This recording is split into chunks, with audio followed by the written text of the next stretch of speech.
appreciative and excited about what Robertson Lake means. And Kaz Prewitt is a member of the class of 2012, and I noticed Charles is here also. Are you both going to come up? Just Kaz. Just Kaz, all right. Kaz Prewitt, class of 2012, and representing the boys of Woodbury Forest and the Rod and Gun Club. Come on up here, Kaz.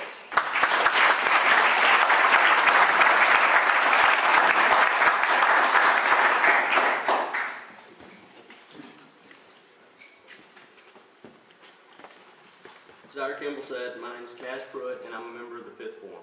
On behalf of the Rod and Gun Club, I'd like to start out by thanking everyone who worked so hard to make the new lake go from an idea being tossed around my freshman year to the fully filled sportsman's paradise it is today. When I arrived back at Woodbury in September, I was pleasantly surprised by the transformation that had taken place over the summer.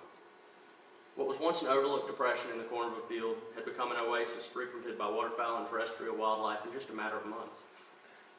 Even though it was only about 3 feet deep at the deepest point in November, the geese made their presence known, and interest in hunting amongst students nearly doubled. Several of the die-hard outdoorsmen, myself included, and Charles right back there, we met with Mr. Furman, and we decided to erect a goose blind on the far side of the lake. It originally had a capacity of 8 hunters, but due to the high demand, we had to extend it in the middle of the season to seat 12 people safely. And we watched the lake fill up with every inch. It was just amazing how, from the beginning of the season to by the end of March, it filled completely up. But it really, we watched it. Oh, I'm sorry.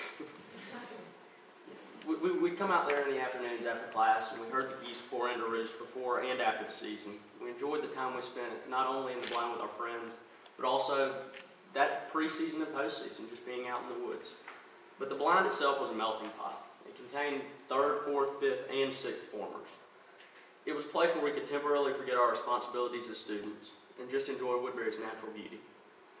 Though we did have our fair share of fruitless hunts, persistence paid off by the end of the season, and the total was up to 38 Canadian geese. Now you're probably wondering, what's the significance of 12 boys venturing down to the lake every Tuesday, Friday, and Saturday of goose season?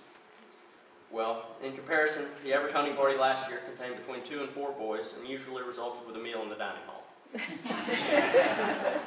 I can't tell you how much I look forward to coming back next fall with the prospect of another successful season. Success not only in terms of how many birds we harvest, but in terms of how much time we get to spend on the bank of Robertson Lake. I'm just as excited about returning for class reunions in years to come when the recently stocked largemouth bass, bluegill, and other game fish will be fully matured and eagerly awaiting a well-presented fly. Robertson Lake has done and will continue to do an immeasurable amount of good for Woodbury boys and for the future of the Rod and Gun Club. Thank you.